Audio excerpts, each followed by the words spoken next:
Have you ever seen leadership ruin a business that was doing perfectly fine? When I first joined the company, I thought I'd hit the career jackpot. It was my first job out of college, and I landed under a manager who treated people like actual adults. He trusted us, gave credit where it was due, and refused to micromanage. As long as the work got done, he didn't care how or when we did it. He pushed everyone to take time off, gave generous raises, and backed his team every single time. Our department was one of the strongest in the company. 16 people, most of us with years of experience.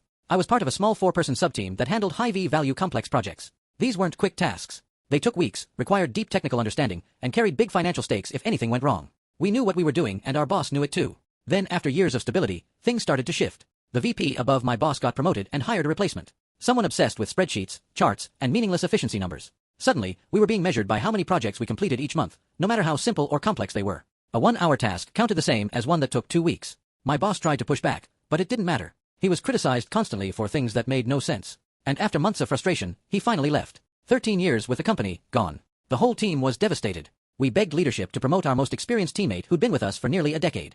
Instead, the VP hired someone from his old company. That's when the disaster began. The new manager came in swinging. She ignored all feedback, rewrote years of refined processes, and hovered over every detail like we were interns. Productivity tanked immediately. Morale went off a cliff. People who'd once loved their jobs started quietly looking for new ones. Within weeks, we went from the best performing team to the worst. When she turned her attention to my sub-team, it got even worse. She didn't understand our complex projects, but still demanded we meet her unrealistic metrics. When our numbers didn't look good enough, she threatened to put us on performance plans. So, we followed orders, literally. We stopped picking up complex projects and only worked on the easy ones to boost our stats. Our numbers skyrocketed, but it created chaos everywhere else. Salespeople panicked. Their big deals were delayed, commissions frozen, and clients left waiting. Whenever they asked why, we told them, "We're focusing on meeting the metrics," our boss said. The issue reached the SVP, the executive who originally built our specialized sub-team. He immediately overruled the new manager and said we were to return to handling complex projects without worrying about metrics. We agreed, but by then, the team was already unraveling. Half of us were job hunting. Around that time, I had a wedding coming up. My previous boss had approved 2 weeks off months in advance.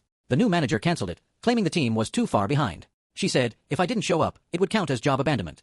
I told her plainly, I was taking my wedding leave no matter what. She doubled down and sent me a formal email confirming the cancellation. So, I replied to her, CCing the VP, SVP, and several senior leaders explaining I was resigning effective immediately due to her behavior. Within minutes, my inbox exploded with messages from higher-ups asking me to reconsider. The next morning, the SVP called personally. He apologized, offered me a $3,000 wedding bonus, told me to take my full PTO and promised that when I came back, I'd manage my own work without interference. I agreed. After a perfect wedding and honeymoon, I came back to chaos.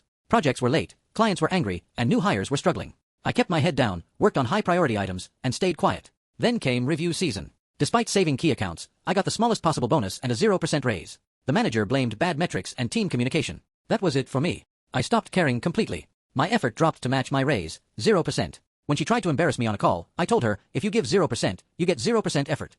And left. She flooded my inbox with messages I ignored. Eventually, the VP tried to smooth things over. When I revealed she'd lied about me training replacements, he went silent, clearly realizing how bad it looked. I told him I wanted a 25% raise and a 150% bonus or I was gone. He refused, so I quit mid-call. A few weeks later, I heard the fallout. My old sub-team was gone, deadlines missed, and the company had lost millions in delayed projects. The VP was under pressure, and the new manager was being blamed for everything. I moved on.